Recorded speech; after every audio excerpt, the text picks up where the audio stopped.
ব্রুনাইয়ের সঙ্গে বাংলাদেশ যে প্রস্তুতি ম্যাচটা খেলবে 4 জুন, এই ম্যাচটাতেই অভিষেক হতে যাচ্ছে ফাহমিদুল ইসলামের।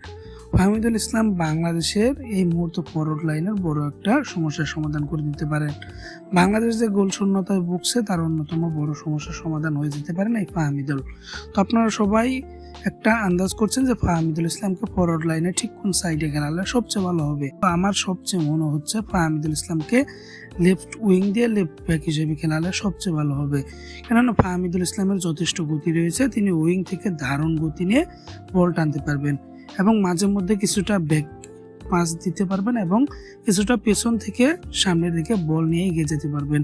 যেহেতু বাংলাদেশের অন্যান্য ফরওয়ার্ডদের চেয়ে ফাহমিদুলের ড্রিবলিং স্কিলও অনেক ভালো, সেক্ষেত্রে ফাহমিদুল বলগুলো নিয়ে এগিয়ে গিয়ে দারুণ সব পাস যদি করতে পারেন ডি বক্সে, সেক্ষেত্রে আলামিনের মতন ফরওয়ার্ড বা নাম্বার 9 হিসেবে কাউকে খেলালে তারা যদি দারুণ ফিনিশিং করতে পারেন, সেক্ষেত্রে বাংলাদেশের ফরওয়ার্ড লাইনের দুর্দান্ত একটি কম্বিনেশন আমরা দেখতে পারবো। তো আমার মনে হচ্ছে ফাহমিদুল ইসলামকে লেফট ব্যাক হিসেবে খেলালে সবচেয়ে ভালো হবে। তো আপনার কাছে কি মনে হয় ফাহমিদুল ইসলামকে লেফট উইং ব্যাক হিসেবে খেলালে ঠিক কেমন হবে, সেটা অবশ্যই কমেন্ট বক্সে কমেন্ট করবেন। স্পোর্টস এসব ধরনের আপডেট পেতে আলফা স্পোর্টসকে সাবস্ক্রাইব করবেন। ধন্যবাদ।